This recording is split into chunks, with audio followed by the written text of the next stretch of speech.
William Morrow and HarperAudio present The Family You Make, a novel by Jill Shalvis, performed by Erin Mallon.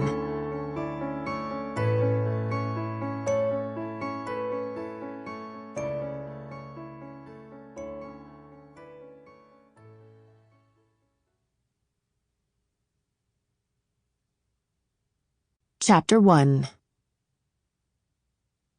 It wasn't often that Levi Cutler came within a hair's width of dying, but if he'd known biting the dust was on today's agenda, he might have done things differently, like called the waitress who'd tucked her number into his pocket the other night, or learned to brew his own beer. Forgive himself for his past mistakes. Sitting back on the gondola bench, he looked out the window at the afternoon winter wonderland of North Diamond Ski Resort.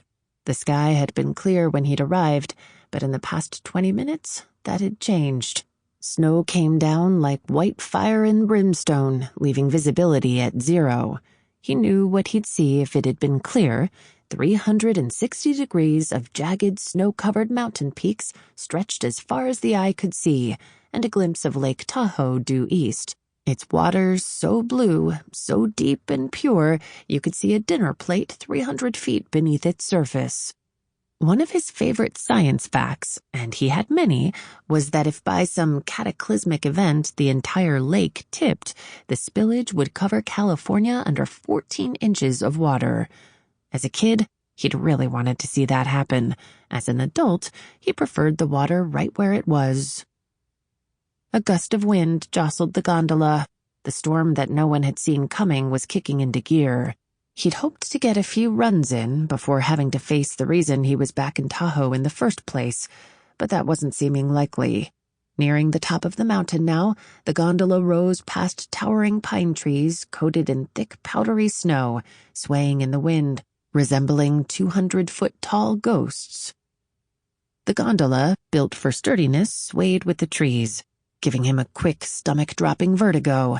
But being in the business of knowing risks and algorithms, he knew the chances of dying in a gondola were nearly nil. On the other hand, the risk of dying while skiing, especially in this weather, was a different game altogether. The smart decision would be to turn around at the top and go back down the mountain, especially since the snow kept coming, harder and faster now, thick and heavy, slanting sideways thanks to the strong headwind. The gondola did the same. He might spend most of his time on a computer these days, creating tech solutions to fix supposedly unfixable problems, but he'd grown up here. He'd spent his teen years working on this very mountain. As he knew all too well, anything could happen in a blink of an eye. Even as he thought it, the gondola swung again, hard enough to rattle his teeth. Yeah, he was definitely going back down. No reason to be that guy who didn't pay attention to his surroundings and ended up splat, face first into a tree.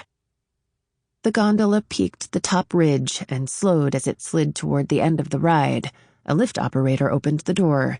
He was maybe 17, and he gave Levi a stay-seated gesture. "Sorry, sir, but we just got word right after you boarded."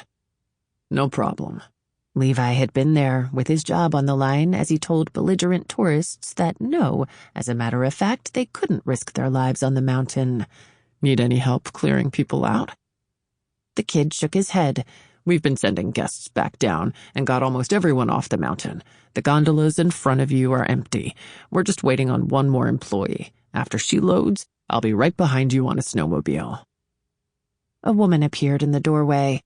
She nodded at the kid, then stared down at the 1-inch gap between the platform she stood on and the tram floor. With an audible gulp, she clasped her necklace in a fist and hopped over the gap the same way that Levi's 6-year-old niece Peyton did when getting onto an airplane. The woman darted past him to the opposite bench, as close to the window as she could get, and even though they were the only two people on the whole thing, she didn't acknowledge his existence. Instead, she closed her eyes and began to mumble to herself, something about how ironic it was to have survived a whole bunch of bullshit only to die in the storm of the century while inside a tin can hanging by a hook on a mountainside. Sample complete. Ready to continue?